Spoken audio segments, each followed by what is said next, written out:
حدیث کی اتباع اور حدیث کو دین میں اتھارٹی ماننا، بلکہ دین کا ایک سورس ماننا، دین کا ایک سورس قرآن ہے اور ایک سورس حدیث ہے، اس کو ماننے کی ایک خاص جہت اور ایک پہلو ہم اور ذکر کرتے ہیں۔ قرآن مجید سے معلوم ہوتا ہے کہ امت کو اللہ سبحانہ و تعالیٰ کے احکام قرآن کے علاوہ بھی کہیں سے ملتے تھے۔ میں اپنی اس بات کو ریپیٹ کروں گا اچھی طرح سمجھانے کے لیے۔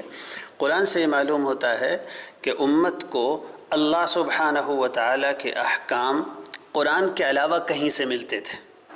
ظاہر بات ہے وہ دوسری جگہ، وہ کہیں اور جہاں سے اللہ کے احکام ملتے تھے وہ رسول اللہ صلی اللہ علیہ وسلم کی ذات ہی ہو سکتی ہے، اور کچھ تو نہیں ہو سکتا۔ مثلا قرآن کہتا ہے سورہ بقرہ میں ایک جگہ کہ او مدینے کے مسلمانوں، تم لوگ جو بیت المقدس کی طرف اس وقت نماز پڑھتے ہو، اس کو ہم حکم دیتے ہیں اب تم بیت المقدس کی طرف نماز نہ پڑھو، دوسرا قبلہ تمہارے لیے اب طے کر دیا گیا ہے، کعبہ بیت اللہ الحرام، مکے میں جو اللہ کا گھر ہے، اب تم بیت المقدس کے بجائے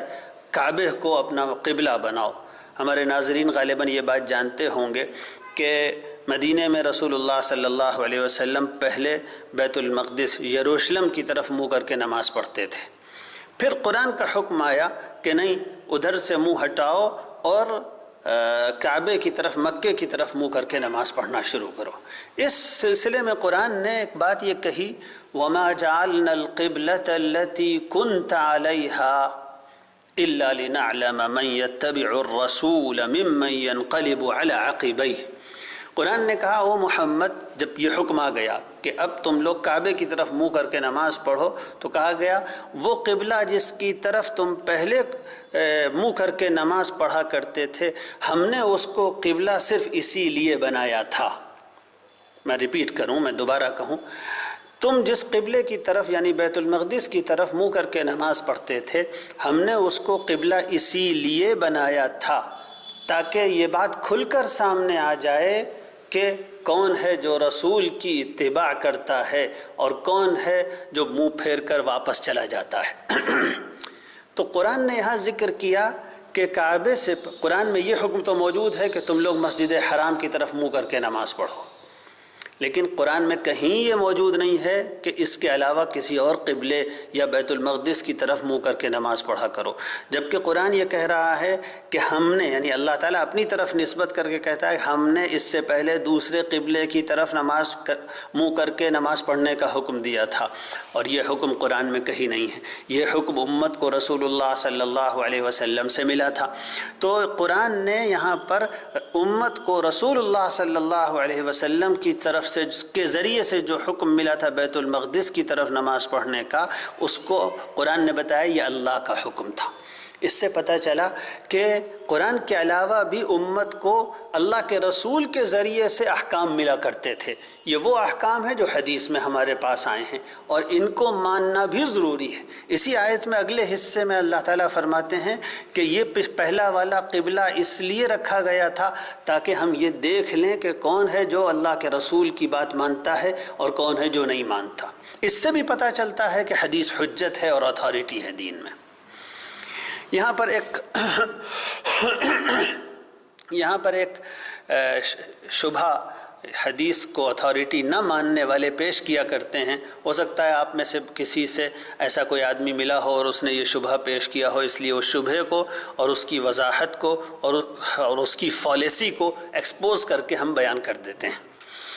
یہ منکرین حدیث کہا کرتے ہیں کہ قرآن میں جہاں بھی اللہ کے رسول صلی اللہ علیہ وسلم کی اطاعت کا حکم آیا ہے، وہ اصل میں بحیثیت حاکم اور سربراہ کے آیا ہے۔ چونکہ رسول اللہ صلی اللہ علیہ وسلم اللہ کے رسول بھی تھے اور مسلمانوں کی جمعیت کے اور گروہ کے حاکم اور سربراہ بھی تھے، تو قرآن نے جہاں کہا ہے کہ رسول کی بات مانو، تو وہاں اصل میں بحیثیت ایک سربراہ کے اور حاکم کے بات ماننے کا حکم آیا ہے۔ اس میں فالیسی یہ ہے کہ قرآن، اس میں مغالطہ یہ ہے کہ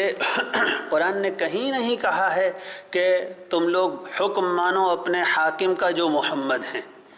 ہر جگہ قرآن نے جہاں اطاعت کا حکم دیا ہے تو کہا ہے اطیعوا الرسول، رسول کی اتباع کا حکم مانو، نبی کی اتباع کرو۔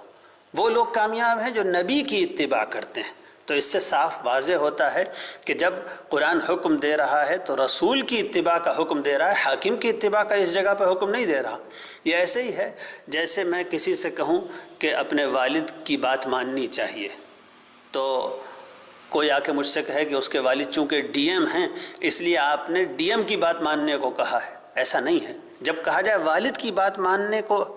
کا حکم دیا جائے، کہا جائے والد کی بات مانو، تو اس کا مطلب یہ ہے کہ چونکہ وہ والد ہیں اس لیے ان کی بات مانو۔ اگر کہا جائے استاد کی بات مانو تو اس کا مطلب یہ ہے کہ چونکہ وہ استاد ہیں اس لیے ان کی بات مانو۔ ہو سکتا ہے وہ استاد ڈی ایم بھی ہوں، ہو سکتا ہے وہ استاد کسی علاقے کے حکمراں بھی ہوں۔ تو جب کہا گیا نبی کی اتباع کرو، رسول کا حکم مانو، تو اس کا مطلب یہ ہے کہ رسول کا حکم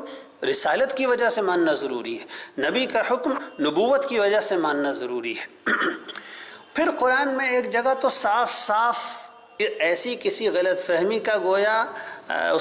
اس کا سلسلہ ہی ختم کر دیا گیا ہے، اس کا امکان ہی نہیں چھوڑا گیا ہے۔ ایک جگہ قرآن مجید میں کہا گیا اللہ کا حکم مانو، رسول کا حکم مانو، اور حکمرانوں کا حکم مانو، ان کی بات مانو جو تمہارے حاکم ہیں۔ تو یہاں پر رسول الگ ہے، حکام الگ ہیں، تو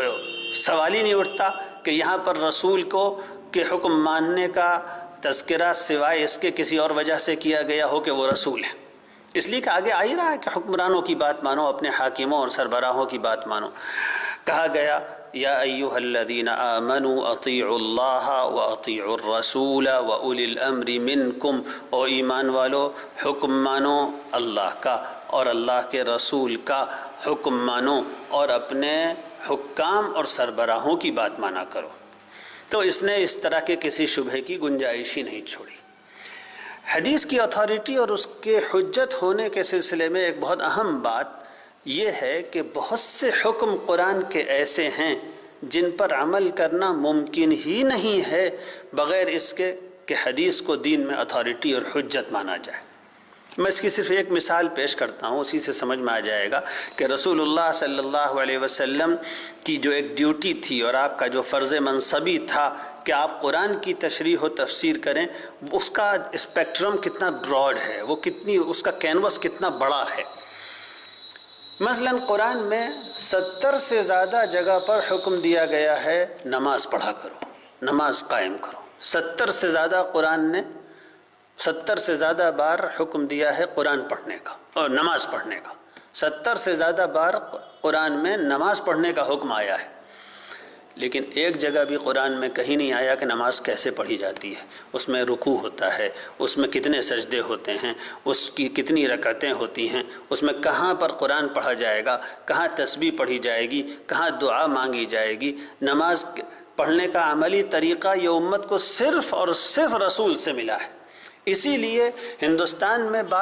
جن لوگوں نے حدیث کو حجت نہیں مانا، اتھارٹی نہیں مانا، ان کے لیے ممکن نہیں کہ جو حکم قرآن میں 70 مرتبہ آیا ہے اس پر ایک مرتبہ بھی عمل کر سکیں۔ اسی لیے ہندوستان میں بعض منکرین حدیث نے صاف صاف کہہ دیا کہ قرآن میں تو صرف اقیم الصلاۃ کا حکم آیا ہے، باقی یہ لوگ جس طریقے سے نماز پڑھتے ہیں یہ کہیں قرآن میں نہیں ہے۔ صلاۃ کے معنی عربی زبان میں دعا کے آتے ہیں، لہذا سب لوگ جمع ہو کر دعا کر لیا کریں، بس نماز ہو گئی۔ تو ایسے لوگوں نے اس طرح نماز پڑھنی بھی شروع کر دی۔ اب اندازہ کر لیا جانا چاہیے کہ اگر حدیث کو اتھارٹی اور حجت نہیں مانا جائے گا تو نماز جیسا حکم بھی نہیں اس پر عمل کیا جا سکتا۔ اسی طریقے سے رسول اللہ صلی اللہ علیہ وسلم کی حدیث کو اگر حجت نہ مانا جائے تو حج کا کوئی طریقہ سمجھ میں نہیں آئے گا۔ حج کا حکم تو قرآن میں دیا گیا، یہ تک نہیں بتایا گیا قرآن میں کہ حج ایک مرتبہ فرض ہے یا ہر سال فرض ہے، بس اتنا کہا گیا وَلِلَّهِ عَلَى النَّاسِ حِجُّ الْبَيْتِ مَنِ اسْتَطَاعَ إِلَيْهِ سَبِيلًا، جو آدمی مکے تک پہنچنے کا امکان جس کے لیے ہو، اس کے راستے کے سفر کے اخراجات وغیرہ اس کے پاس ہوں، اس کے اوپر حج فرض ہے۔ تو ہو سکتا تھا کہ اس سے یہ سمجھا جائے ہر سال جب حج کا وقت آئے تو ساری امت پر حج فرض ہے، سارے لوگ جائیں اور ہر سال حج کیا کریں۔ یہ رسول اللہ صلی اللہ علیہ وسلم کی حدیث ہی ہے جس نے یہ بات واضح کی کہ اللہ سبحانہ و تعالیٰ کا حکم عمر میں ایک مرتبہ حج کرنے کا ہے، اس کے بعد حج نفل تو ہے، فرض باقی نہیں رہتا۔ تو یہ سب حدیث کے ذریعے رسول اللہ صلی اللہ علیہ وسلم کی قرآن کی وہ تفسیرات ہیں، وہ انٹرپریٹیشنز ہیں جن کو مان کر ہی ہم دین پر چل سکتے ہیں۔ اس تفصیل سے یہ بات بہت اچھی طرح واضح ہو گئی کہ رسول اللہ صلی اللہ علیہ وسلم کا حکم، آپ کا ارشاد، آپ کی باتیں، یہ ہمارے لیے دین کا سورس ہیں، یہ ہمارے لیے دین کا ایک خاص حجت کا اس کا مقام اور حیثیت ہے۔ تو اس کی اتباع کیے بغیر کوئی شخص اللہ کے دین پہ نہیں چل سکتا، اور اسلام وہی معتبر ہے جو قرآن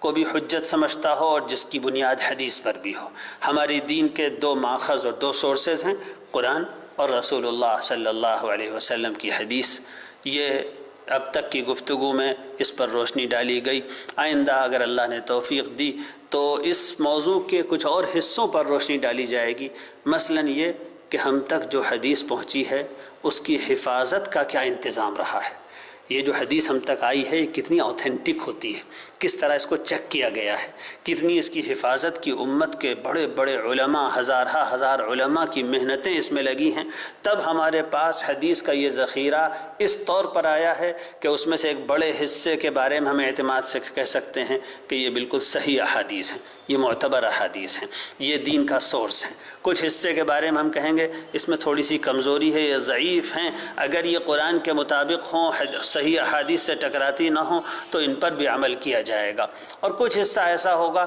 جس میں کوئی بہت ہی بیکار قسم کا، کوئی جھوٹا، کوئی مکار، کوئی فاسق، کوئی فاجر اس کو روایت کرنے والی چین کے اندر آتا ہوگا، تو محدثین نے اس کے بارے میں فیصلہ کر دیا یہ غیر معتبر روایت ہے، یہ متروک ہے، اور یہ حدیث موضوع ہے، اس طرح کے احکام لگا دیے گئے ہیں۔ غرض ہمارے پاس کس طرح حدیث محفوظ ہو کر آئی ہے، آئندہ کسی نشست میں اس پر بھی روشنی ڈالی جائے گی۔ وآخر دعوانا ان الحمد للہ رب العالمین۔